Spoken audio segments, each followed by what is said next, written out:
other than that, do you have any questions or anything? No, I'm golden, man. And yeah, I've enjoyed some of your past episodes. So, Oh, I and really appreciate it, man. I love the raw, like unedited approach. It's super. It feels like you're just sitting at a table. So let's do it. Yeah, I'm. That's what I'm all about. The long form interview, kind of get the history of the interviewee and stuff like that, and kind of get a good background.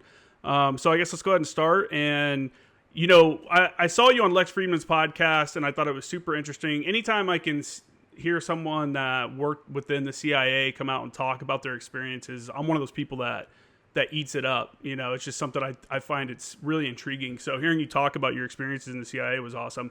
I didn't know until later in the interview how you mentioned that you were in the Air Force as well. So I'd like to start there before we get into the CIA part and talk about what drove you to join the military and join the Air Force and go to the academy. Yeah, absolutely. I don't know if you know this, Justin, but right now the U.S. military is actually in a recruiting crisis right now. Oh yeah. It's a sad state, and I think the lowest recruitment numbers since the 1970s. With like an all-time low in terms of survey results for young people, young adults interested in military service. So It's such an interesting time. Now, I joined the military. I'm from a military family. My dad was a tunnel rat in Vietnam. Oh wow. My mom was a communicator, old school Morse code communicator back in the late 70s, and she was with the Air Force. All of my aunts and uncles are former Army, former Marine Corps. Like, we come from a long lineage of military. And it was never a question in my mind that I would have military service of some kind. What was different is that everybody in my family was enlisted. So when the time came for me to answer the call, I had to ask myself, do I want to enlist or do I want to find a different opportunity? Do I want to go ROTC, ROTC, and go to college? Do I want to explore some other opportunity? And then that's where I discovered the existence of these military academies, which I know it's silly in hindsight, but there's a lot of people out there who don't know that the military academy system even exists at West Point or at Annapolis or in Colorado Springs.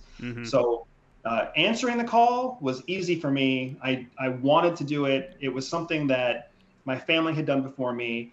I recognized intrinsically the benefits of becoming a military member.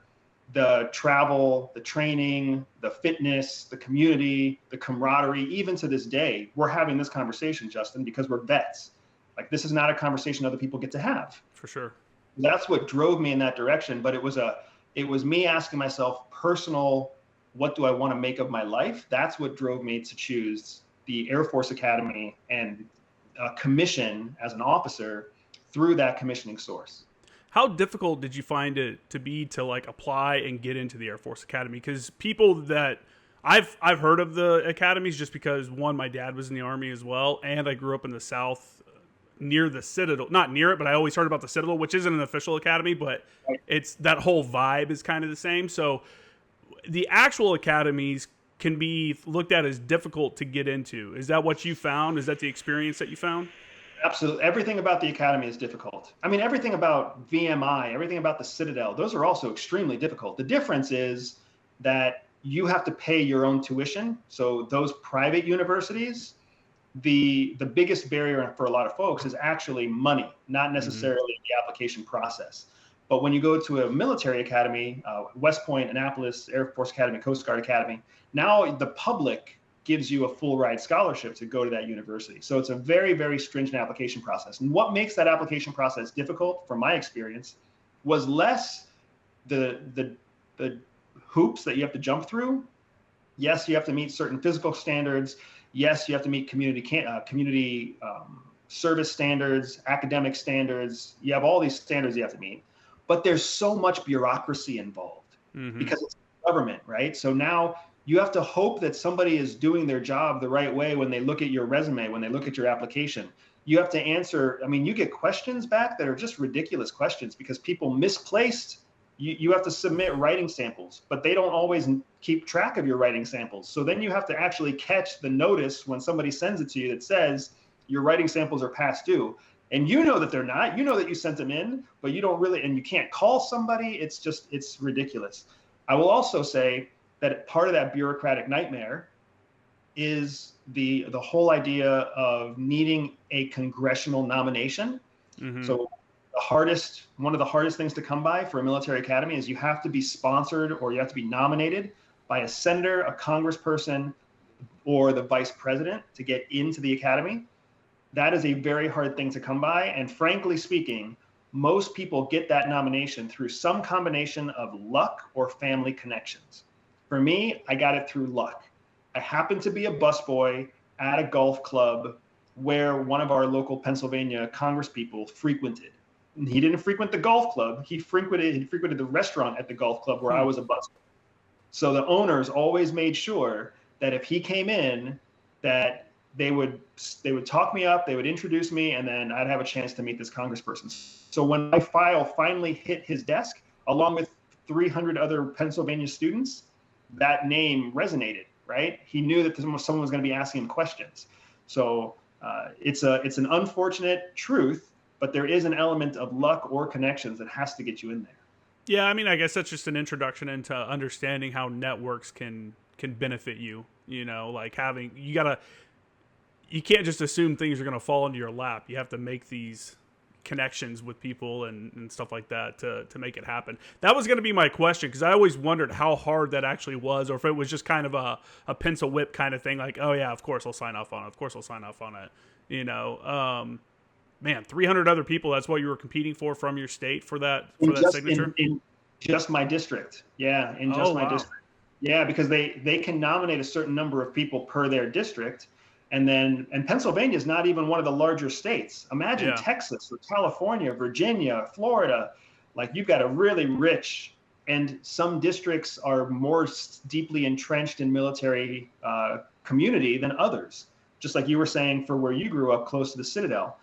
So it's just, I don't disagree with you that it's a cold water bath into the power of networking, but it's so difficult. If you're trying to swim in that bath as an 18-year-old alone, that's a lonely existence. It's so much better if you have the supportive family, the supportive bosses. My mom was a major advocate for me. My bosses were major advocates for me, right? So, I mean, if you're a parent trying to get your child into a military academy, you've got to be an active part of that application process, because they just don't know. An 18-year-old doesn't know how to network. Yeah, especially, I mean, the parents it's going to be hard for them as well if they've never worked within the government sphere and kind of get how the process, you know, the bureaucracy works, the machine, if you will. So when you got to the Air Force Academy, is the Air Force Academy an engineering school also? Is it like, is that the focus? Okay. What was your major that you studied? So I graduated with a major in foreign area studies. So technically I got a BS, a Bachelor of Science, in foreign area studies with a minor in Chinese. So that means I came out as a foreign area expert in China, Chinese language, economics, military history, political history, etc. But I had all of my qualifications for a Bachelor of Science, because I had all of the thermodynamics, all of the fluid dynamics, all of the aerodynamics, all of the mechanical engineering, electrical engineering, that foundation. Every student at the academy gets that, whether they're an English major, foreign area studies major, or a physics major. They all get the same foundation to give them a Bachelor of Science. Now, obviously, going to a military academy is not your traditional college experience. There's no fraternity parties. There's no, like, you know, crazy whatever. What was the life like as a student there? And I'm sure through the years it got better as you became like a senior, but as a new person there, you know, what was that experience? Yeah, so, I mean, I'm going to be honest with you, because that's the only thing I know how to be. So, well, that's for a different story, I suppose. Now I can be a lot more honest. For sure. The academy experience for me was nothing. It was traumatizing. It was 4 difficult years that even now, as a 42-year-old husband and father, I still work through nightmares. 2 nights ago, I had an academy dream that took me right back in the cold sweats of what it was like to be there. No shit. So let me just tell you this dream, right? So 2 nights ago, I'm sleeping. I had a workout late in the afternoon, which is probably part of it. For anybody who works out late in the afternoon, you know that sometimes it's hard to get a good night's sleep because your body's sore and the body temperature is high and everything like that. So fully admitting that I did this to myself a little bit. But In my dream, I'm asleep. I'm in an academy dorm, which is a small dorm. Anybody who has ever been there knows that these are small dorms. You have two to four students in the same room on your freshman year, and every dorm room looks exactly the same. It's in a big government box. The only thing that's different from room to room is its physical location and the little name tag that sits on the wall outside the door. And the walls that carry the name tags are not necessarily right next to the door, so you don't always know which door aligns to which name tags. Weird. So one of the big nightmare scenarios for freshmen is that you lose your room. You're there for like a day, 2 days, 3 days, and you get up in the middle of the night to go pee, and you don't know where the hell your room is. You're like, where's my room? How do I go back to the right room? I see my name on the name tag, but is my door the door on the left, or is my door the door on the right? So we're always afraid of walking into the wrong room. It doesn't happen that often, but it becomes like this horror story that gets passed and circulated after every freshman class. So in my dream, I'm asleep in my dorm room. And then I get woken up by this person trying to get into my bed, and it's pitch black because the dorm rooms are pitch black. There's no night lights at the academy, right? Mm-hmm. And I'm like, what the fuck is this? Who is trying to get into my bed? I reach over, I grab my cell phone, which didn't exist in 1999 when I went there. Mm-hmm. And I shine the light up, and I see the face of the horror movie, The Grudge. Have you seen that Korean horror movie, The Grudge? I have not. So it's this girl in an old 1950s nightgown, and her long black hair is covering her face, and it's like this scary hunched over look. Anybody who's seen The Grudge knows what I'm talking about. And instead of being scared because it's a scary movie, I'm just irritated that this girl is in the wrong room and she's waking me up, and I have to get up for class in like 5 hours. So I like escort her out of my room into the hallway. I'm looking for a name tag. There's no name tag on her night dress. I see all these freshman dorm rooms all over the place. And I'm like, I don't know which the hell room is hers. And I don't care enough to help her. So I just kind of push her off to the side, go back into my room and lock my door and go back to sleep. That's my dream. I know that doesn't sound traumatizing to most people, but the fact that you're still thinking about it so far in the future is kind of crazy. So yeah, it's just ridiculous. And I have met so many academy grads who still carry that trauma with them. So if you're on and you know what I'm talking about, I get you. I don't know how it is coming out of the Air Force Academy, but it's my experience. I was an enlisted guy, but my experience with Naval Academy graduates they were either super strict, by the book, motivated person, go out and run 50 miles, come back and do reports, or they were kind of laid back bro guy, but they were like obviously super smart. You know, they made it through the academy and they just want to get the job done. It's just there's not like an in between. It's a very laid back person or like a very like strict, like, you know, by the book kind of person. Is that the kind of vibe that people come out of the Air Force Academy with as well? Yeah, I would say that there's probably more of a third class of cadets too there, right? So for sure we had our high flyers. That's what we call them, right? The high flyers are your high achievers. Always everybody's competing for valedictorian. And then you have your stealth cadets. That's what we called the folks who were like, whatever, 2.0 to go, right? Graduate with a 2.0, that's all I need. You're still going to call me lieutenant when I graduate, whether I have a 2.1 or a 4.1. Mm-hmm. But there's definitely a group in the middle that is kind of trying to do a good job, because the Air Force Academy was for sure full of a lot of people pleasers, right? People who were there because mom and dad, they really want to make mom and dad proud, and they really want to make their community proud, and they really want to do a good job for America. And, you know, they still believe all that, you know, what if I am the best of the best? I've got to do my best to be the best of the best. Not really willing to go the extra 25-mile run that you're talking about with those high flyers. They still want to get 8 hours of sleep at night, but they're also not quite, you know, laid back, barely passed to survive. I was one of those stealth cadets. Yeah. All I needed was a 2.0 to go. I was going to do exactly what I needed to get, you know, 2.2, so I have a little bit of buffer room. Hey, let's not get crazy, you know. Let's keep a buffer there. No, that's funny. Yeah, I mean, it's got to be tough, though, if you can kind of take that pressure off yourself. If you're like, man, I'm not even in the running for valedictorian, so I'm not even worried about that. Your whole study habits are going to be drastically different than someone like that. So maybe it was a little bit more of a relaxed environment but like time for you over 4 years. At what point within your time there do you guys start looking at what jobs you're going to get in the Air Force? So right away, like very early on, they start talking about it because it's needs of the service. Needs of the service dictates what career category you're going to have. Mm-hmm. So and then you get a choice. You get to make your top 3 wish requests. I think the list might actually be 5 that you get to make, but only the top 3 really count. And then depending on your grade point average, your ranking, and what the military needs at the time that you graduate, that's what dictates what you actually become. So the vast majority of Air Force Academy graduates become pilots. That's why you go to the Air Force Academy, because you want the shoe-in for pilot. If you don't become a pilot, then you're essentially a shoe-in for another chief aviation role, whether that's an air battle manager, an ABM, or a navigator. You know for sure you're going to be in an aircraft if you want to be. Only if your eyesight is bad do you have to worry about really not making it into an aircraft, or if you choose to not put aircraft in your top 3. What was in your top 3? So I had Intel as my number 1. I actually had personnel management as my second one, and I wanted to be a military police officer as my third.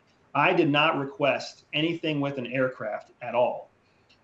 And then because of my physical stature and because of my GPA, which was passing, not great, but passing, and then because of my eyesight, when my time came to get selected, I actually still got a pilot slot. Still. Oh, really? Yeah. Wow. And I had to and then I just ended up going to pilot training in the least desirable pilot training base, Moody Air Force Base, in the Air Force repertoire. That's funny. Yeah. I'm not, if for anyone that may be judging you for your GPA, let's remember you were studying, foreign area studies with China as a focus. That's probably a heavy workload there, right? Yeah. Well, I appreciate that. I mean, that was my choice. And that was actually the area that lifted my GPA up. It was all the engineering that just ate me alive, man. Oh my gosh. When you start doing 3-dimensional algebra and you start dealing with like advanced physics and you start dealing with thermodynamics, holy smokes, that stuff is hard. And I was so bad that I needed to have my language studies and I needed to have my humanities, like Chinese history and Chinese politics. I needed those courses to lift my grade back up again. That's funny. So it sounds like you kind of knew what you wanted to do. I mean, you're seeking out an intelligence role, you're doing foreign area studies, all roads kind of lead to the path that you went down. Was that the plan from the beginning? Like, I want to get into the intel world. I want to delve into that. Yeah, I would love to say that it was a really clear idea for me. I think what was clear for me is I knew I wanted to travel, and I knew I wanted to live in foreign countries, and I knew I wanted to have multiple languages. That was all interesting to me. I love the United States. I love America for sure. But what I discovered very early on in high school, when on a trip to Mexico, was that my appreciation for what we have in the United States was so much richer after I lived in another country. Oh my gosh, man, you know what I'm talking about. You go someplace and they don't have drinkable water that comes out of the sink. They have dead bodies on the street. They have, violent crime that's uncontrollable, corrupt police officers. When you have to live in that environment, even just for a weekend or for a holiday, you come back to the United States and you're like, oh, thank God I'm back in God's land, right? Like back where things are lawful and just and free. And I found that was my experience as a high schooler. And I was like, I want to always value my American citizenship and my American heritage. And the best way for me to do that is to travel the world and help me stay sharp on how important that is and how valuable the American experience is, but also show people that Americans are we're awesome. We're helpful. We want everyone to have the kind of life that we have. Do we go about it in some indiscretionary ways sometimes and in ways that are not beneficial to all parties equally? Absolutely. That's part of national security. But you can see it all over the place. Like America wants to try to send democracy and send freedom to all these parts of the world. We don't do it right. We don't do it cleanly, but we believe in what we have and we want to export it. I think you're 100% correct. I was just talking to Lieutenant General Bellin on the last episode, And it's like you don't really understand true poverty until you've been to some of these third world countries. You know, I was in Djibouti I've been there a couple times, but I remember just going through Djibouti and being like, what the fuck, man? This is Yeah. crazy. This is like 1,000,000 degrees out. Everyone's living in these corrugated tin fucking little huts, you know, no food, you know, begging for stuff. It's just like, it definitely does give you an appreciation, you know, and not just the poverty either. Being in other countries, you know, I've had the opportunity to go to like Singapore and Hong Kong, and I really appreciate the fact that I got to go to Hong Kong a couple times. Before it was lost, right? Yeah, I actually I think I've been there either 4 or 5 times, and it was just an opportunity to like see this amazing, bustling city and culture and stuff like that. And I was telling my buddy that I went to Hong Kong with. I was like, bro, no one from now on will know like the cool stuff that we got to do, or no, they'll never get to like experience. It'll be different. You know what I'm saying? But yeah, you're totally right though. Going to these other countries makes you appreciate coming back here and being like, man, I can just turn my lights on and off. You know, I was talking to a guy a few episodes ago about flying in the back of a 53. One of my like memories from Afghanistan is flying into Marja, and it's just solid black out the back except for little cooking fires because there's no electricity. You know, some people have generators. Sometimes the power is on, sometimes to some places. But most of it's just an agrarian society where they're making houses with mud and cooking on fires and living outdoors and stuff. It's crazy. You know, Yeah, and then to come back here and hear people complain about their conditions here, it's like, dude, you don't even know, man. Yeah, you go through Latin America and there's rolling blackouts. In 2022, rolling blackouts, sometimes not even scheduled. You just, all of a sudden, electricity is gone for the next 3 hours. And it's not, I mean, here in the United States, when there's a blackout, everybody calls the power provider and there's like, people are having a conniption if it's not on in the next 15 minutes. I mean, rolling blackouts last 3, 6, 12 hours sometimes. Everything just shuts off. They have quote unquote plumbing because they have a rain catch on the roof and gravity brings the water down to come out of their shower head. It is very, very different what the life we have here versus the life everywhere else in the world. And just like you said, like first world places, Hong Kong, Singapore, even France or Germany, man, just go spend a month in Europe and you'll see how different it is. Mm-hmm. How, like what people talk about, the freedom of speech, the incredible strict rules everywhere, from how you engage with your waiter or your waitress to when you are and aren't allowed to leave the hotel front lobby. Like, it's nuts, dude. Mm-hmm. It's not necessarily a police state everywhere, but it's not like it is in the United States where you have freedom of movement everywhere, freedom of speech, freedom of choice. Yeah. Yeah. I mean, I remember going to Malaysia and having like, we had to have like bodyguards basically with us because we were in like a pretty crappy area of Malaysia, you know, and it was just like, this is a weird environment, you know, this is kind of an interesting place to be right now. So when you actually got out of the academy and went on to, you know, the rest of your Air Force career, you didn't get any of your top 3, right? Of your top 3 choices? Correct. Yeah. I didn't get any of my top 5 choices. I had somebody who tapped me on the shoulder and said, you know, you really should have picked something in the aviation community because then you would have gotten what you picked. Instead, you just get what's left over.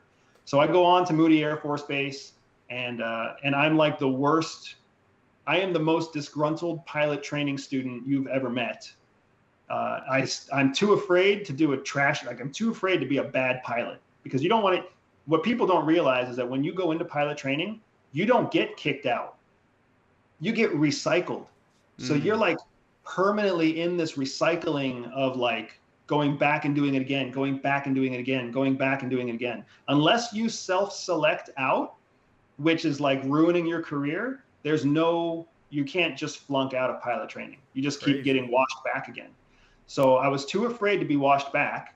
So I kept doing a good enough job to keep progressing forward. And by the time I hit phase 2 of my pilot training, because there's 3 phases, by the time I hit phase 2, we were at a position where force shaping was taking off because of the wars in Afghanistan and Iraq. And they were starting to say that they wanted more people in high needs career fields. So I threw my name in a hat. I was like, you have a high need career field, I'll take it because the last thing I want to do is end up flying a C-130 for the next 10 years because I didn't even sign up to be a pilot. And there are lots of pilots out there who love being pilots. They should be the ones flying. For sure. I'm a seat. I'm a lost opportunity to some good pilot out there. So I wanted out of that position. And that's how I ended up getting cross-trained into space and missiles, which is a 13 Sierra. And I got my top secret SCI Cat 6 and Cat 12 clearance. I learned about nuclear weapons. I went out to California for training. And that was really how I rounded out and finished my military career, was as a nuclear missile officer. Now, as a nuclear missile officer, my first thoughts are the dude sitting in a bunker, insert the key, turn on 3, is that you? That was me, dude. 100%. That was me. How tough of a job is that, man? That's got to be tough. It's hard in different ways. Like, the hardest part about the job is not necessarily sitting underground. Sitting underground sucks. It's miserable. The hardest part of the job is all of the education and all of the maintenance that you have to do to maintain current to control a nuclear weapon. That's every month you're taking 2 tests. Every month you're going through 2 simulators. Every month you've got at least 3 alerts, and each alert is between 48 and 72 hours underground. So your time becomes this constant grind of life without the sun, or life in a simulator where you have sun, but you have to pretend like you're underground, or you're cramming for the next big test. Mm-hmm. And the thing that makes it bearable is that you're on a nuclear missile base where everybody else is in the exact same situation as you. So everybody's social calendar, everybody's vacation calendar, everybody's life revolves around this grind. So it's very easy to have that community, but it is most definitely a difficult grind. It seems like every few years there's news that comes out of that area that there's a bunch of like issues, like guys are on drugs, this is happening. And I'm like, man, you have these people sitting underground in bunkers, all day, every day. Like, of course there's issues. How could you, that's like mentally, how could that be sustainable? You know what I'm saying? I can't imagine. That's got to be so stressful, especially when you're first figuring it out, like the rhythm and all that stuff. Just the, I don't want to say loneliness of it, but the like monotony of it. I don't know. I mean, tell us, is that how it was? Was it just there's a couple. Yeah, for sure. There's an element of loneliness there, but I think the bigger challenge, I mean, when you're underground, you're not underground alone. You're underground with one other person. Mm-hmm. Even if you don't like that other person, at least you've got someone down there, right? You got someone that's suffering with you at the same time.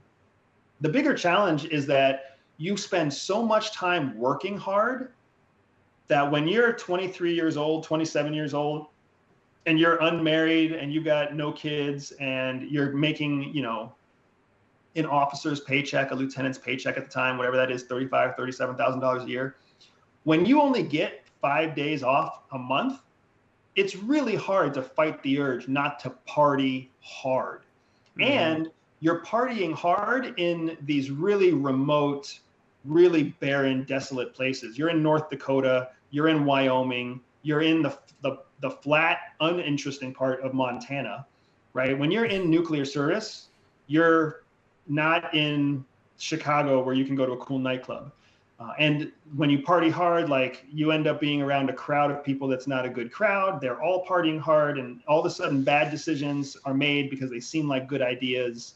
And it's just, it's like putting lighter fluid on a match. It turns into a big flash. Most times, nobody really sees that big flash, and you just end up hovering over your toilet later on in the afternoon. But sometimes when the wind is right, a forest fire kicks up, right? And you've got multiple people arrested, major damage that's being done, and the United States Air Force has to walk back some kind of embarrassing moment that its elite nuclear missile teams have made a bad decision with their own community, right, in their backyard. So, yeah, I mean, again, it's what a crazy job. Is that? I mean, the seriousness of the job, when we're actually looking at it, like if you actually look at the role of the job, you're the guy that's launching the nukes if something happens. Obviously a serious job. Can you just quit? Can you be like, you know what, man, this isn't for me. Like, I am not for this, or this is cracking me. Sitting underground all day is cracking me. Is that an option? So it's an option like quitting anything else in the military is an option, where it is and it isn't. If you, one of the big things that they do when you're in training in the pipeline to be a nuclear missile officer, they do a lot of check-ins and evaluations with you. Do you have it takes extreme structure and order and consistency and performance to get qualified to handle a nuclear weapon. It's a huge book of requirements that you have to demonstrate consistently to maintain the ability to wear a key if you have to wear a key. There's that element, but then there's also the psychological element where they're always checking in to say, can you handle this? Are you a conscientious objector? Do you have a problem if you're called upon to launch? How would you feel if you nuked Syria? Would you be remorseful or whatever else, right?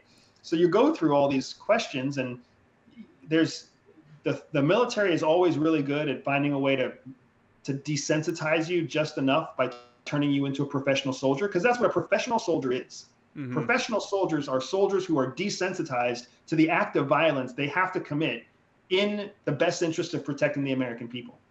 That's the difference between a militia person and a professional soldier.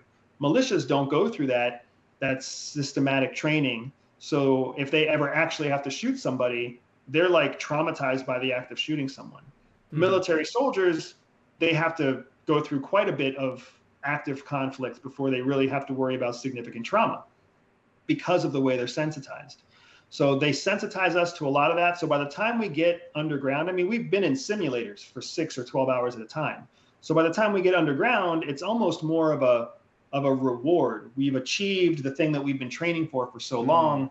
You're one of America's trusted silent sentinels, and we can be very proud of our service in that position. But that's more of how it's kind of framed up for us. And then if you start to crack, if a year or 2 years of this grind starts to get to you, you can of course go through different types of convalescent leave and psychiatric leave and everything else. But if you raise your hand and you quit, you're tanking your career, you're incurring debt with the U.S. military, you're taking a big risk, like you would if you quit the SEALs or if you quit, as an Air Force personnel officer. When you quit, you take on significant risk. Yeah, that's man, it's a serious responsibility, because if that ever call came and it was for real, I don't know, man. It's hard to even, you could talk about launching a nuke at a country, but to actually really understand what that means and the impact of what that would have is almost unimaginable. You know what I'm saying? What's interesting, and I'll offer this up for you, Justin, too, is we're not aiming our nukes at intermediary countries. We're aiming them at the nastiest of the nasties.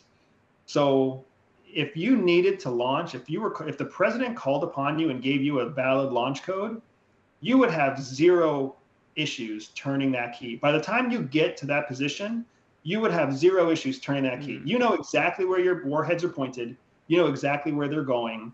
And the places they're aiming are so nasty that you've kind of already realize that the damage that country can do to us is so significant, it's worth just, the scorched earth approach. It's very similar to what I imagine U.S. troops felt in World War II when they had to consider dropping nukes on Japan. Mm-hmm. That not dropping the nukes was going to have so much more negative impact on American lives that if you're going to have that much damage, it might as well be on your adversary. That's exactly how it feels to sit down there and carry that weight. You're like, you know what? This is bad news, but if I have to choose between foreign deaths and American deaths, I'm wearing an American flag on my shoulder. It's not a hard decision. Humans are an interesting creature, man. You know what I'm saying? It's just so crazy. Nuclear war stuff it's mind-boggling.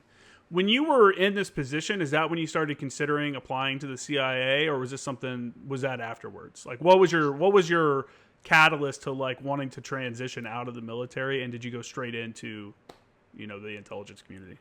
Yeah, so honestly, after being passed up for Air Force intelligence and then taking the force shaping plan out of pilot training, I was convinced I was not a candidate for any elite US government anything. Mm-hmm. I was like, I'm the guy that graduated with a 2.4. I'm the guy that didn't become a pilot, and now I'm the guy sitting underground.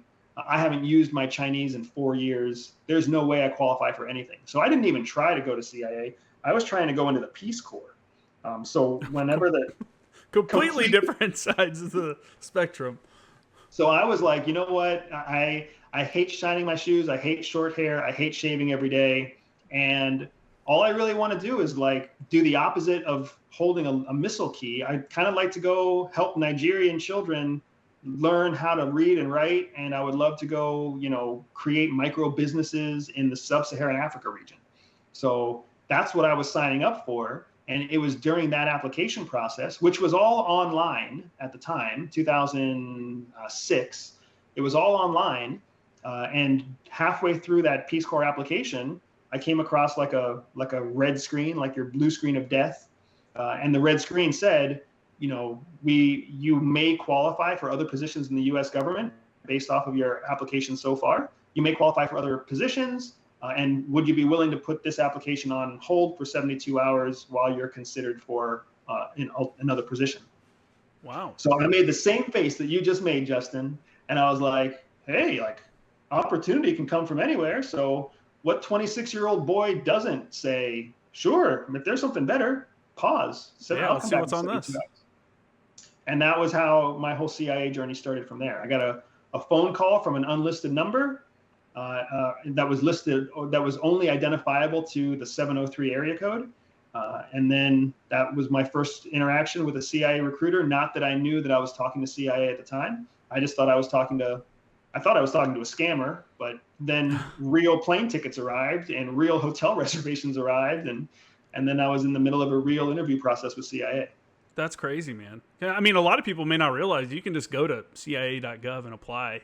There's it's like any other job almost. There's a job description, an application. I think one of the key things there is it says like, if you are applying, don't tell your friends and family about it. Obviously don't go announce it to the world if that's something you're wanting to do, because that defeats the purpose of it. But wow, man, would you say your recruitment is that like an average way people get recruited, or do more people apply and then get vetted that way?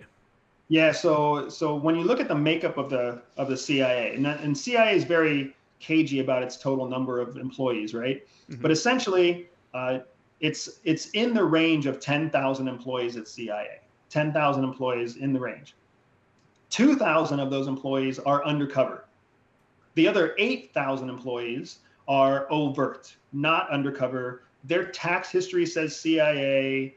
They are able to tell their friends and family they work at CIA. If they want to try and be like cloak and dagger about it, they can. But there is no cover for them to fall back on. They can't say they work for the military. They can't say they work for some business. They can't say they work for somebody else. They only work for CIA. Their paycheck comes in the mail from CIA. But those 2,000 people that are undercover, that's a different breed.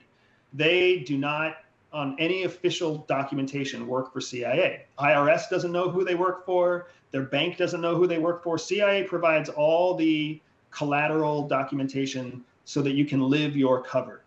So when you talk about CIA.gov, the 8,000 people that CIA hires for overt positions, absolutely they come from from CIA.gov.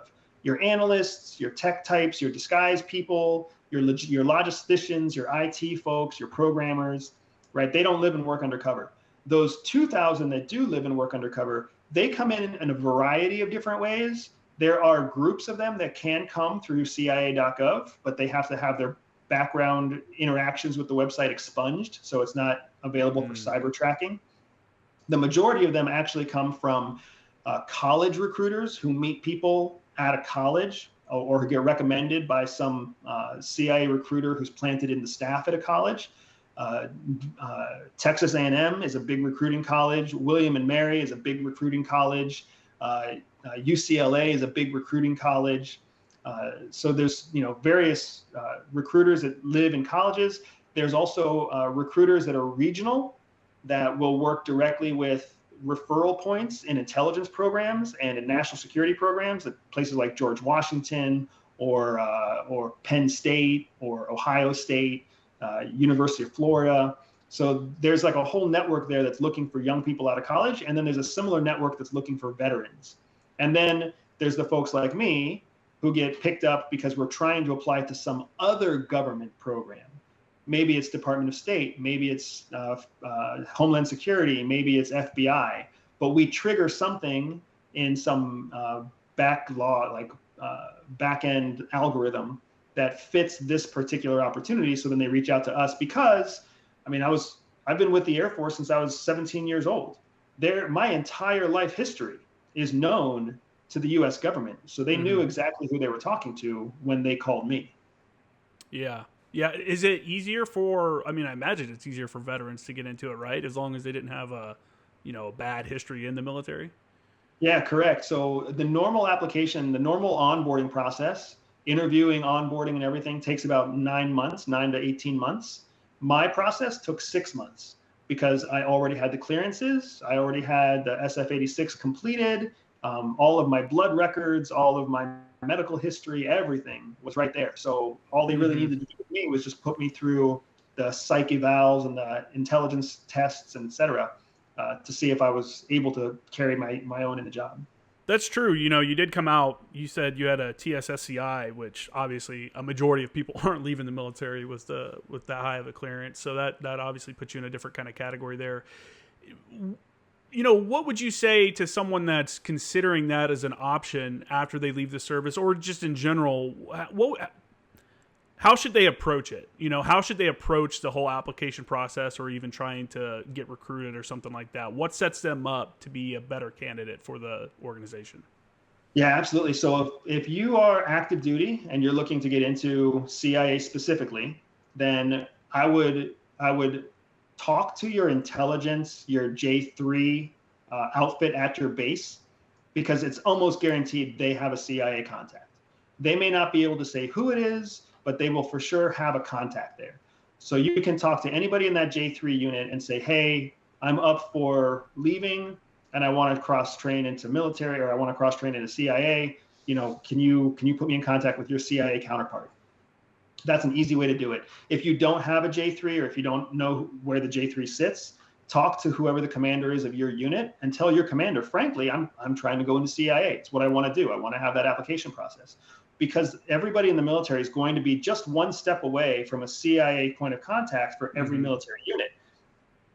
It doesn't mean that CIA contact is well placed or well plugged in or even dedicated to that air base or that military base, but you'll have somebody that's just 2 steps removed from where you are. The average civilian doesn't have that.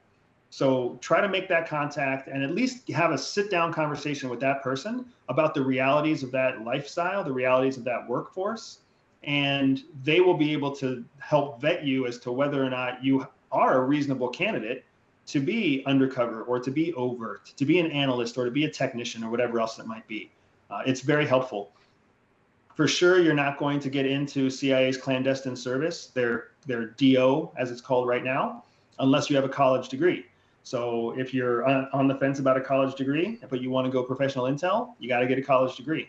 And then once you have, that's the first thing they're going to ask you. If you talk to a CIA representative, they're going to ask right out of the gates, do you have your college degree? Because they know if you want national clandestine service, undercover traveling the world, you have to have a college education to do that.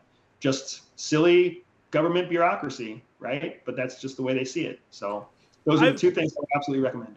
I've posed a question to multiple Marine Corps officers on here because they also require a college degree to become an officer, right? In 2022, with the access of information that we have, the ability to go and learn about things, or even to go become a professional in a job that doesn't require a college degree, do you think that's kind of a silly requirement still? Like no, I don't think it's a valid requirement. You think it's valid? I do not. No. Oh, okay. I think it's OBE, brother. It's outdated. It's overcome by events, just like what you're saying. But this is our kryptonite in the U.S. military and in the United States writ large. Bureaucracy and administrivia is ridiculous. So like 50 years ago, do I think a college degree differentiated people? Absolutely. 20 years ago, did a college degree differentiate people? Yeah, pretty much, right? It really kind of showed the people who were willing to suck eggs from the people who weren't willing to suck eggs. And if you're going to be a military officer, you're going to suck a lot of friggin' eggs in your life, right? So Yeah. that's all, but that's what college was good for. Over the last 10 years, man, information is at everybody's fingertips. We have literally watched the non-commissioned officer cadre outperform and out-educate the commissioned officer cadre in every military service, right? Like lieutenants are now being taught to just listen to their NCO. The practicality, the operational utility of understanding the knowledge and experience base of your NCO cadre, that needs to be formalized into a different category. It's what we see with petty officers is the closest thing, where petty officers are like highly skilled, highly intelligent, highly capable non-commissioned officers, and they're given the leeway to earn commissioned officer paychecks and have commissioned officer rights. But there's still this hang up that I don't know how and when some administrator is going to make it a priority to change it, but that's just the reality we have to deal with. Yeah, I'm on the same page. I mean, I look at you look at the military. Let's say we need an engineering officer or something like that. Why wouldn't I want somebody that just spent 4 or 5 years from 18 to 22 or 23 working in the trades as a construction person that understands what it takes to build something? Maybe they're not like an engineer at that time, but you're going to send them to military school to train them that anyway. Just like you would send the guy that has a literature, degree and to learn how to go become an engineer for that.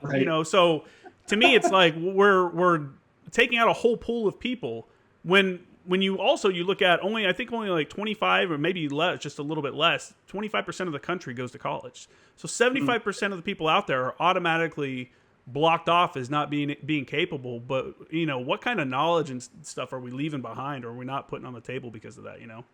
Yeah. So one of the things, this is one of those areas where frankly, I feel like we are overdue for the kind of recruitment crisis that we're having right now, because now all those bean counters in the military, all those bureaucrats in the government, they have to be asking themselves the same question. They have to be asking, what if we change our standards?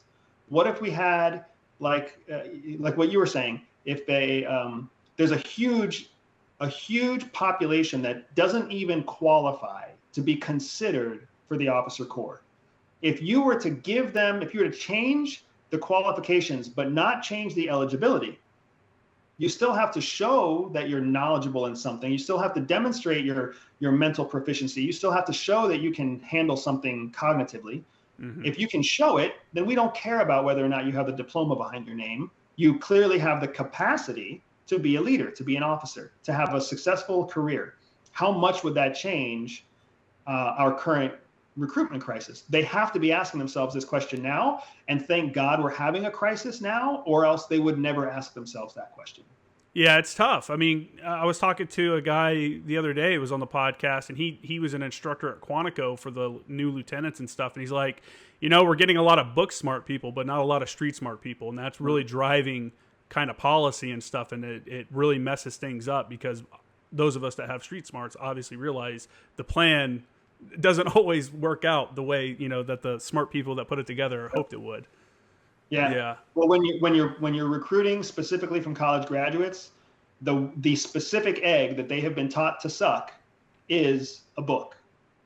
That's what you're going to get, and that's why they're all being taught to follow the lead of their non-commissioned officer, because that person has street smarts, and they're hoping that in the 4 to 6 years that it takes, the 4 to 7 years it takes to make captain, or the 03, that in the time frame it takes for you to make 03, you will have learned enough apprenticing your NCO that you will be a capable leader.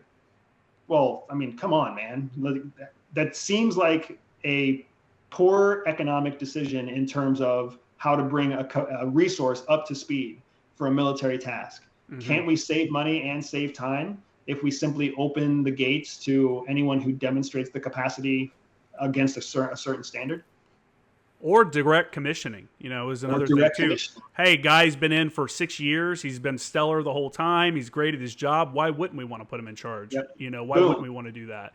Still send him through OCS, because that's the requirement. But beyond that, like, the degree thing just seems kind of silly. I figured, someone that works in the clandestine service like that, where your personality or what you are that day probably, sometimes has to change and you have to fit these different molds.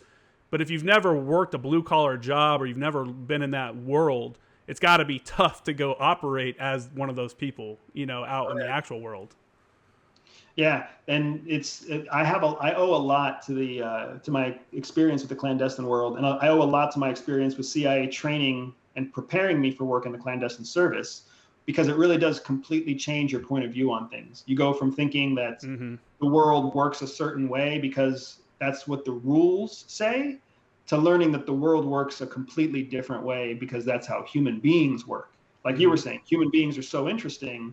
There is absolutely a pattern to the human experience, the human behavior. And that pattern far supersedes whatever you learn in college, whatever you learn in OCS, whatever you learn in on-the-job training. Human beings are fairly homogeneous in terms of their behavior across all cultures and ages. How has being in the military with the TS SCI clearance and then being with the CIA, peeking behind the curtain there, how has that changed how you perceive like the news or how you consume news or information that's out there? Yeah, it's completely transformed it for me. So I remember when I used to, and again, I'm speaking very, very curtly. I remember when I used to trust the news. I remember when I used to believe that journalists did large scale investigations and only reported things that were vetted true facts from multiple, points of contact or multiple sources, and that I was being informed knowledge that I needed to succeed. Now that I've been through what I've been through, I realize that none of that is true. I realize that there is the incentives, because a big thing that drives human behavior is incentives. The incentive for journalists, the incentive for media companies, the incentive for anybody who's creating a 24-hour news network or a regular news network, the incentive is to come up with something interesting, not to come up with something factual.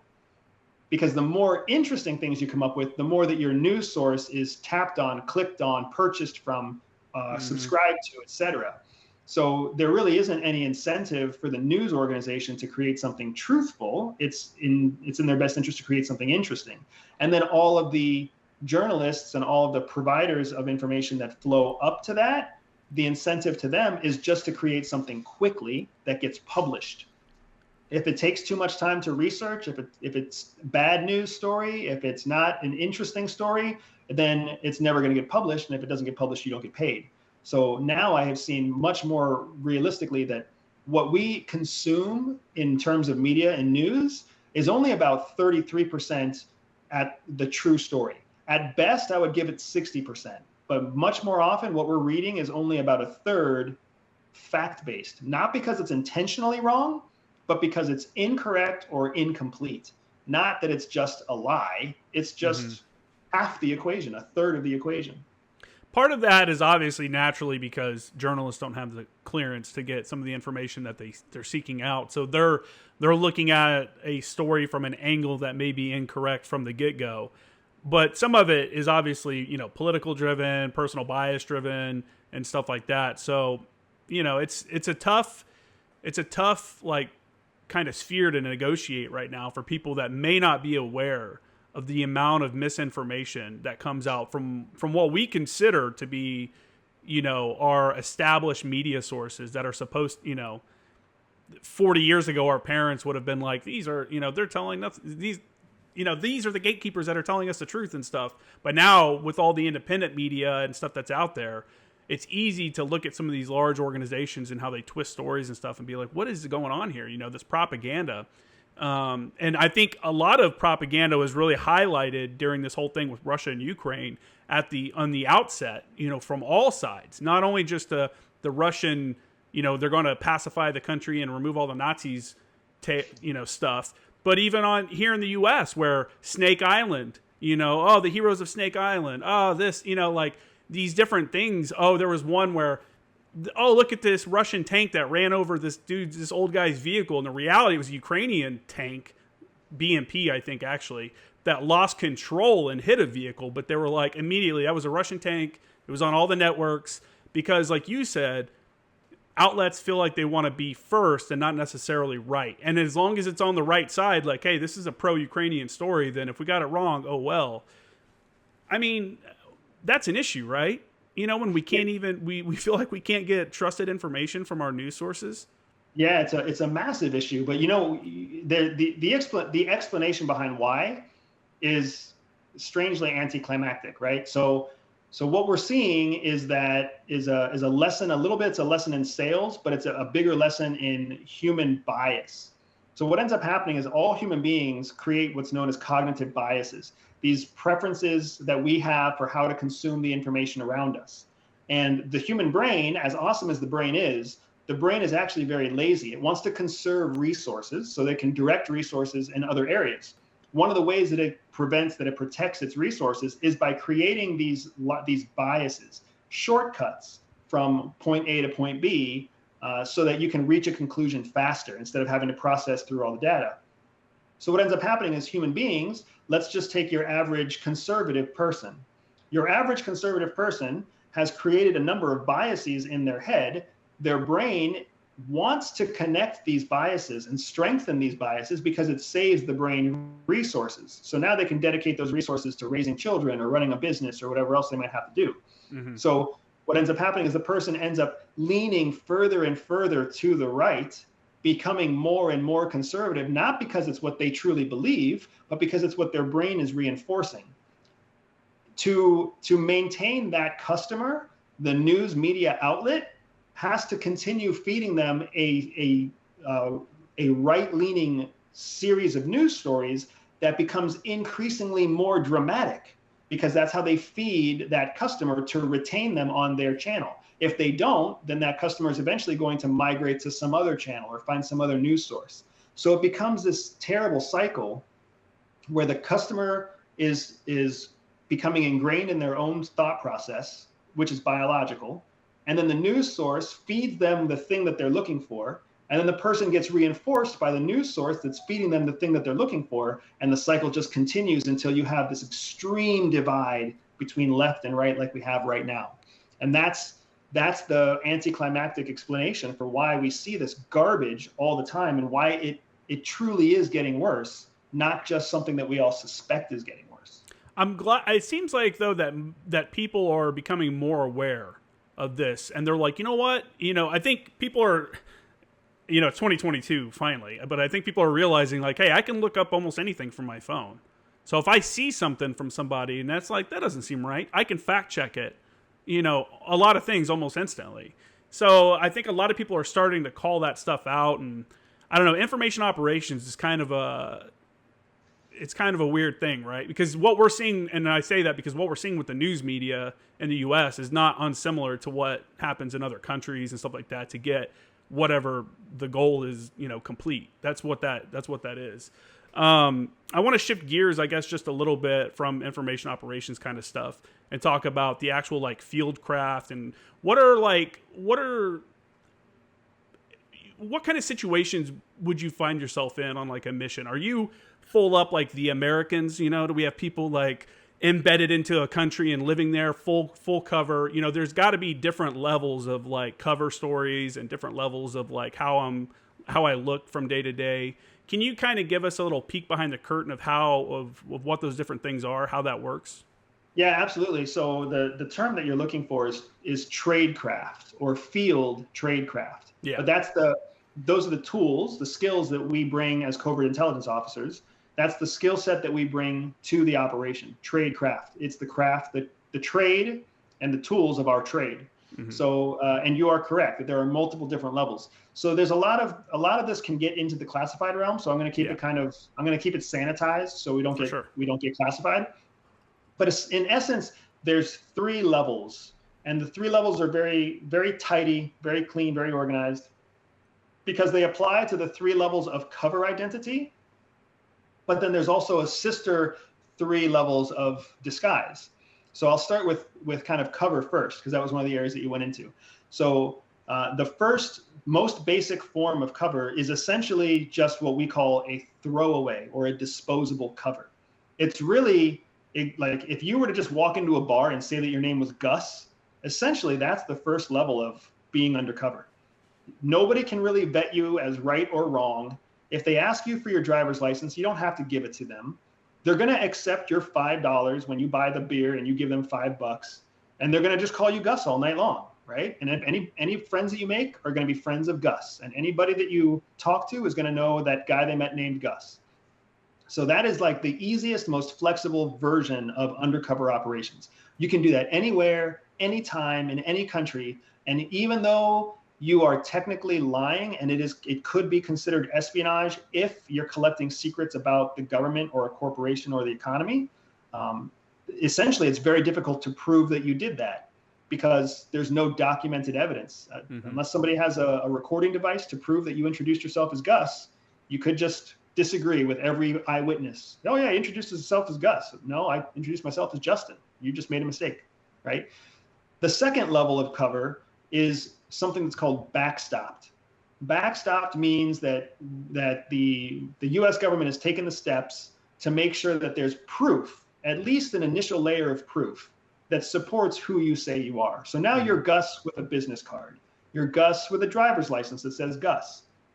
You're Gus where if I do an internet search for Gus Kramer, I find something other than, 5,000 Gus Kramers that don't look like you or sound like you. But there's something there. That's your second level of cover. That is getting closer to what you see in the Americans, where they're deeply embedded and they're living in a country and they are who they say they are. The difference is that you are still Justin Kramer. You're just donning the alias of Gus for this operation. Now, the third most detailed is called deep cover. Deep cover is true. It is real. It is what a lot of officers do. And it is what you see in the Americans. You are not Justin Kramer. You are full on Gus. Multiple official documents, a whole backstopped history. You got a work history, contacts, a network. You will live somewhere for 6 months or more as Gus Kramer, and you will build a life. And you are the only person in the entire world that you live in that understands who you really are. With something like that, I mean, how long can you live in a? That's obviously a lifestyle, right? How long can you go on in like deep cover? Is that like, do you guys see that as a long-term thing? I mean, I don't want to reference a show, The Americans, obviously, but the whole point of that, and that was based on a lot of true events. The whole point of it was that the Russians were embedding people into the country that they could just call up when needed to take care of stuff. And outside of that, they were just living their everyday American lives. If we're doing something similar, one, how sustainable is that? And two, how do we differentiate ourselves from the bad guys that are doing the same thing that we deride for doing the same thing? Yeah, so it's a great question, man. There's so many cool layers to this question. So the first most simple layer to kind of touch on is that deep cover is extremely draining on officers who have had that experience. They are often rotated to a third country location where they go through advanced psychedelic or psychological evaluations to make sure that they are keeping straight who they really are and who they think they are, right? Because you have to compartment your true role at all times, because you still have to be a professional intelligence collector. Mm-hmm. You can't forget who you really are. So that means you have to be constantly collecting secrets, categorizing and remembering details, creating valid reports, communicating those reports out in clandestine fashion. It is a very demanding, very draining experience. And it breaks people because you are living one life, like 14 to 16 hours a day, and then living a double life, another 3 to 5 hours in the same day. So you can just see how sleep runs down. You're lonely, your mental need for human connection runs down. Now, there is a strong correlation between people who have tendencies for like liar behavior, or people who have like mental health, who are borderline narcissists, borderline psychopaths, right? This group of people that perform high in those ratings, or sociopaths, excuse me, people who are high sociopathic potential, but also extremely controllable, right? So that's the kind of character they're looking for when they go through all those psych evaluations in the lead up to your recruitment, to say this person could high probability sustain deep cover operations for 12 to 18 months. The vast majority of people who go into the intelligence service, they're not that high a functioning sociopath. They are a like loyal, controllable, committed resource. That kind of person struggles under all that pressure for a great deal of time. So one of the things that I think is really interesting also about your question, Justin, is that you can see through espionage history that deep cover operations, what we call deep cover, what foreign countries call seeding operations, deep cover operations have a very low probability of long-term benefit. They have a fast turnaround for negative return on investment. Seeded terrorists who are seeded into the U.S. Economy, after about 8 months, they don't want to be terrorists anymore. Like, they realize how good life is in the United States, and then they become green card holders. And when they get the call from ISIS or they get the call from Al Qaeda, they're like, ignore, right? And they throw away their SIM card and they become full-fledged American contributing members of society. The same thing happens with your Russians and your Chinese seeded deep cover operatives. Will some of them pick up the call when they're activated? Yes, but many of them are like, I'm actually an attorney in the United States right now, making 4 times as much money as anybody in my country, and I've already flown all of my family here to the States or to some third country where Russia can't reach them. So I'm good. I'm not going to activate. So we've seen that happen, and those are all reasons why the United States handles deep cover differently than some of our foreign adversaries. That's got to be difficult for those countries to send people into other countries, knowing that now they're going to have full access to information that they've been denied their entire life. Exactly. Because if, like you're saying, like you show up and you get a green card and you're like working and you're like, wait, things are actually kind of good right now. You have this realization that like, maybe this isn't so bad after all. Do you think that happens quite a bit? I don't have to think it, man. It absolutely happens. So there's a whole division of CIA that specializes in relocating assets or relocating foreigners into American society, right? So it's a mechanism that's there so that, when you have truly high impact assets, you can keep them in the United States and convert them to American citizens and protect them for the rest of their life. Like the most important assets might qualify for this relocation service. Well, time and time again, what we have seen in our case studies is that these folks will say, we were conditioned under a certain understanding of the West. We were brainwashed about what we should expect. We were radicalized in how we interpret Western ideals and Western behaviors. And then you come here, and without constant maintenance, the ideology and the radicalization start to wear off. Because, and we've all seen it's American apathy, right? All of us who know what it's like to be a football player in high school and then carry a beer belly around when we're 40 years old. We all know American apathy. Life is so good, it softens you up. It softens up radicals, and it softens up even your most elite trained deep cover officers from around the world. So the probability goes down, but it's still worth the risk, because to a country like Russia or a country like China, one penetration. Look at the Jerry Lee case in CIA.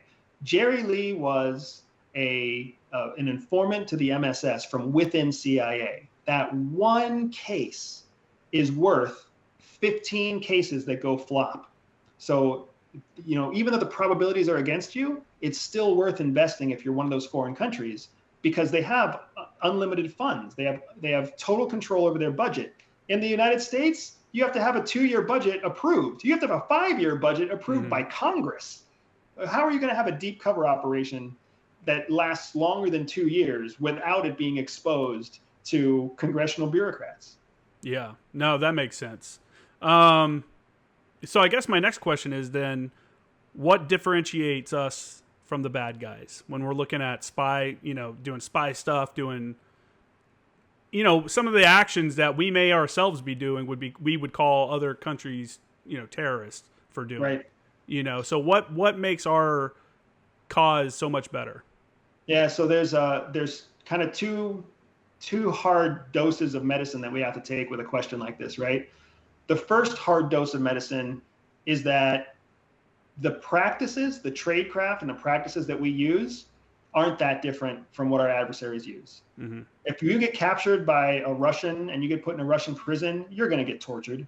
You're going to get waterboarded. You're going to get starved. You're going to get beat. You're going to stay up late. You're going to have your nails pulled. Like, that's just the way it works. That's part of the game that you're playing. That's what interrogation looks like if you are a non-cooperative intelligence asset. So if that's what they do, and we intend to compete with them, then we have to be willing to at least consider using the same techniques. Just because we have more information flow, so we understand that, well, you can't always trust the intelligence that you get from torture, and you can't always believe that the person being tortured is telling you the truth. Yeah, of course that's true. But if you don't try, you're willfully giving your adversary an advantage that you are keeping away from yourself. If you want to do that for moral and ethical reasons, go for it, right? You have the right to do that because you're an American citizen. But first big dose of medicine, your opponent is doing it. You have to choose whether to do it or not. The second big dose of medicine is that you carry the life of innocent American civilians in your wake. So if you don't do something and an innocent American pays the cost with their life, you carry that with you for as long as you need to carry that with you. If you are willing to say out of ethical requirements or out of my personal morality, I will not, slap somebody across the face in a dark cell. And if that means that 5 innocent people get blown up in a bomb in Tennessee, I'm okay with that. If that's what you want to say, that's the second dose of medicine. I was never willing to say that.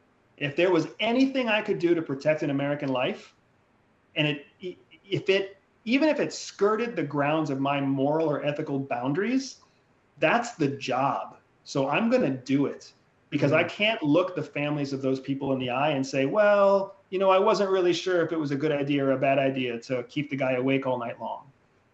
I know the court systems have their own opinion. I know the American people in general have their own opinion, but that's why the American people get to be the American people.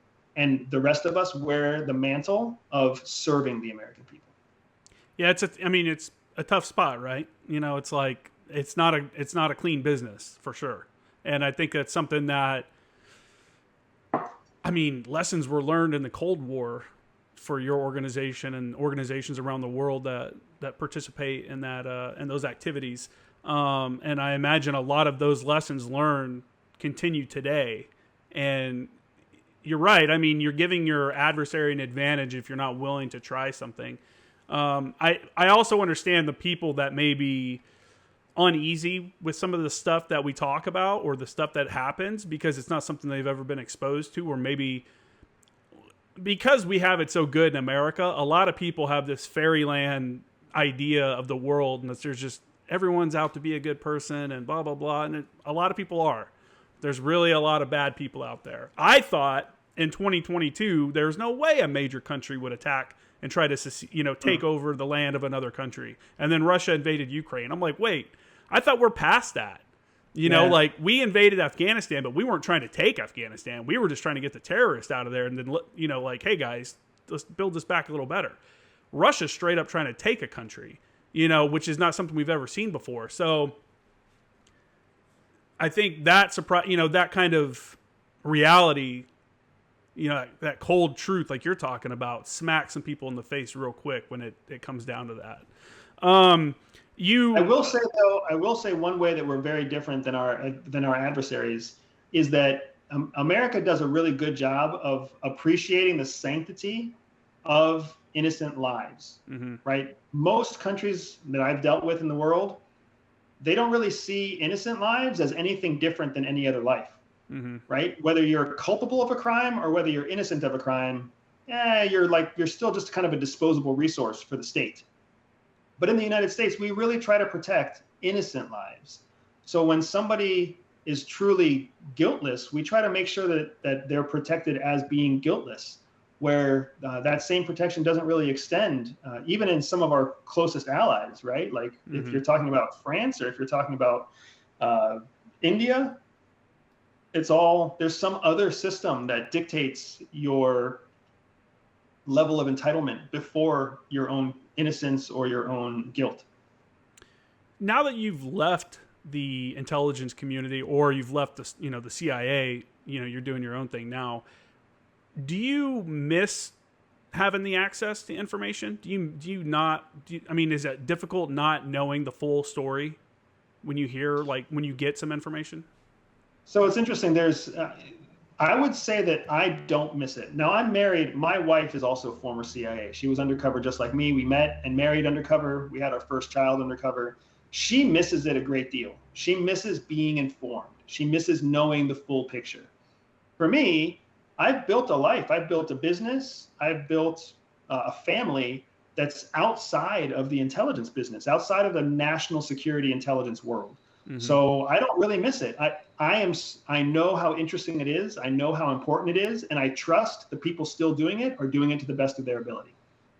It's just like when I was a pilot when I shouldn't have been, right? I didn't pretend like I should have been in the pilot seat. There are good people out there who need that seat. I had my chance. I enjoyed my time in service to CIA, and now there are good people in that seat doing that job. And I get to be in the seat of husband and father and business owner, and I'm very happy to be in that seat and speak very well in a world that seems to condemn people who are still in that position serving American freedom. I will always be an advocate for the good men and women still doing the job at CIA. Yeah, I mean, somebody's got to, right? The concept where people think an entire organization is corrupt or an entire whatever is, I don't know. Working in the government, working with high-ranking officials, working with even, your everyday soldier or Marine or whatever, most of them just want to do a good job. They're not out there to get one over on anybody or screw anybody over like that. It's just, I believe like you do that the intent is there. The good intent is there. There's always a few people that mess things up, that turn something bad that should have been a good outcome or whatever. And that kind of ruins the name. And then unfortunately with an organization like the CIA, it's not like they can come out and talk about stuff and clear, story. It's like basically like whatever's in the news is in the news kind of deal.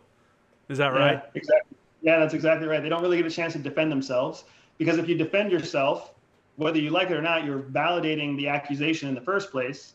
So once it's out there, you have to let it be out there. And when the CIA does choose to chime in and say something, it's usually a big deal that they're saying something at all, because good or ill, it doesn't benefit CIA to be transparent, because anything that it does to offer transparency risks updating our adversaries about something that they don't need to know. And it also risks them intentionally or unintentionally misguiding the American people.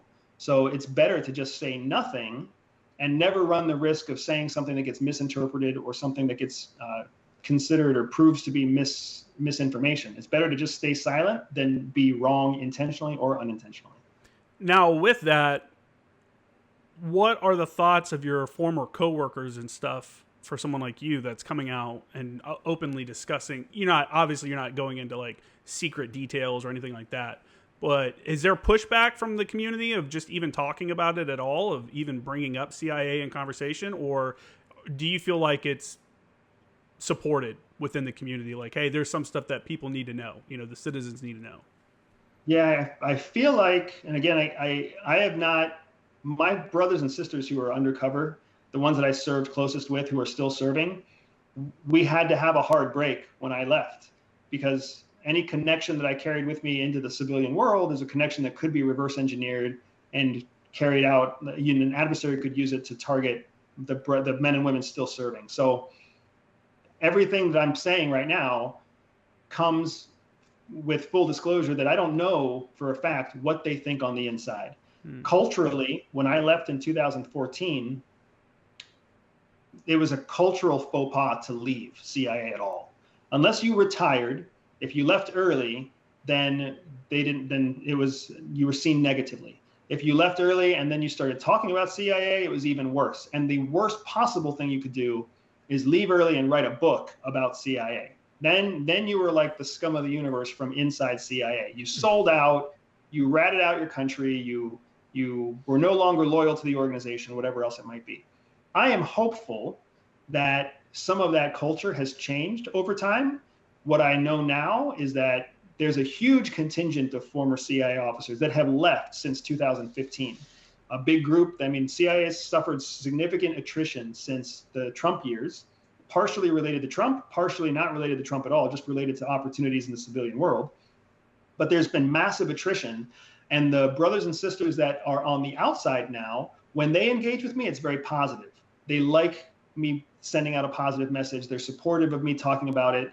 They're supportive of me being willing to put my face out there so they don't have to put their face out there, because there is a certain risk that comes with being the face of a positive message of being former undercover and former CIA. Yeah. So there's a benefit there, and I feel like there is a changing culture there, but I don't know what they think on the inside still, and I hope I'm not bringing them shame, because that's the exact opposite of what I intend. I hadn't really considered that. Yeah, I guess all the friends and stuff that you made just shut off when you walk out the door, huh? That's pretty wild. What a crazy, like, getting out of the military and leaving all your friends behind to go back to the civilian world is one thing, because you could still talk to them and, shoot them a message on Instagram or whatever. But in an organization like that, in a situation like that, that's got to be tough, right? Where you don't really have anyone. I guess for you, you're lucky that your wife is also an agent, former agent, so you guys can bounce feelings off of each other or talk about stuff. But for the single guy that gets out, or woman that gets out and goes out to the real world and they're cut off from that, that's got to be difficult. Do they have resources for you guys once you leave the service? No, at least they didn't before. I don't know if it's changed, but there was never a transition program for leaving CIA. They never wanted you to leave CIA. My wife and I were kind of on the leading edge of a larger attrition group. And a big part of what motivated us and encouraged us, like what gave us the confidence to leave, was that we had each other. We had worked together, we had operated together, we had served together. So we weren't leaving everyone behind. The person we loved the most was coming with us. Mm-hmm. But yeah, our friends and peers, and think about the men and women who are married to non-CIA employees. Those spouses oftentimes don't even know that their partner is married and undercover. So when that person leaves the CIA, they leave and their spouse doesn't even understand what they're going through, and they're leaving everybody else behind. So, it's always been very difficult to leave and to transition out of CIA. So CIA likes the difficulty of that transition. It incentivizes people to stay, and there really isn't a big return on investment if they help us transition out. So It would never really make sense for them to offer us transition resources. I think that's so crazy that there's people that are undercover and their spouse doesn't even realize they're in the CIA. You see that in movies and stuff, but in reality, you're like, no, there's no way. You live with them. Like, how could you explain away everything? But the fact that that's actually a thing is just, I don't know, man. That's pretty mind blowing. That's pretty wild. One last question. I know we're short on time, and then I'll let you get to the rest of your day. Now that you're out, can you travel internationally, or do you feel nervous about going to countries and, being a former officer? Is there a risk there in that? There is a risk. I feel very comfortable with most of my travel because I'm in control of my travel now. Mm-hmm. When I was with CIA, travel was very unnerving because they told me where to go, and I knew that I was always just a number and a resource and a probability of capture. So I was always very unsettled whenever I had to travel for CIA. But since leaving CIA, I choose when I travel and where I travel. I know the threat, the threat matrix of most countries. There are certain countries I will never travel to, and I accept it. I know it. I cannot, in good conscience, go to Cuba. I cannot go to China. Until about a year and a half ago, I could have gone to Taiwan. I cannot ever go back to Taiwan.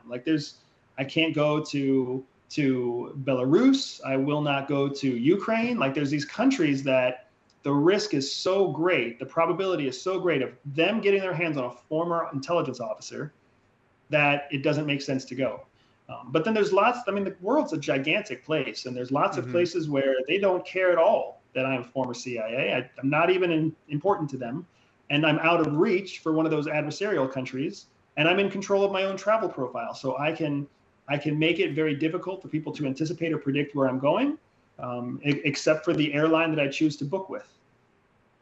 Yeah. Okay. I always wondered, because I'm like, myself being former military, I always thought that, I'm like, man, I wonder if there's countries if I went there that would be an issue if they saw that I was in the military, or if I got in trouble for something and then that came up, like, oh, you're military, So I imagine the thought process there is way higher, for someone that was a former agent. it's unfortunate, really. You know, it's like for me, it's kind of like I look at North Korea. I'm like, man, that would be so crazy to go visit that place. But I know that even if it became like a thing you could do to go see the culture, see, you know, their architecture and stuff, I could never do it, because as soon as I got there, they'd be like, oh, you're a former like Marine, U.S. Marine? Okay, bro, come with us, you know, kind of deal. Yep, exactly. So yeah, man, I appreciate you coming on. I'd like to give you an opportunity to promote, you know, your own organization or any kind of organizations you'd like to, and then we can wrap this up. Yeah, absolutely. I mean, if I run my own business, my business is everydayspy.com. And what we do now is we teach spy skills to everyday people, just like we were doing today, Justin. So we give people specific education, knowledge, and insights into tradecraft and to the spy thinking process and to how we approach all sorts of everyday solutions, from running a business to making sales calls or keeping your family safe. And you can learn all about me at everydayspy.com. I have a top 1% podcast on iTunes called the Everyday Espionage Podcast. You can find me on almost every social media platform at Everyday Spy. And I'm always welcome to hear from anyone out there with a social media direct message or with an email to info@everydayspy.com. But that's where I'm at. That's where I live. And that's where I pour my passion. That's awesome, man. Well, Andy, man, I really appreciate you coming on and taking, you know, the time out of your day to talk to the listeners here and go over your career and stuff, and, you know, some of the crazy stuff that you've done, and just an interesting career all around. I've never talked to a nuclear officer from the Air Force, and so that right there was always intriguing to me, and just the whole thing with the CIA is obviously super intriguing. So really appreciate it. We'll have to set up something in the future and discuss current events or something, and have another episode.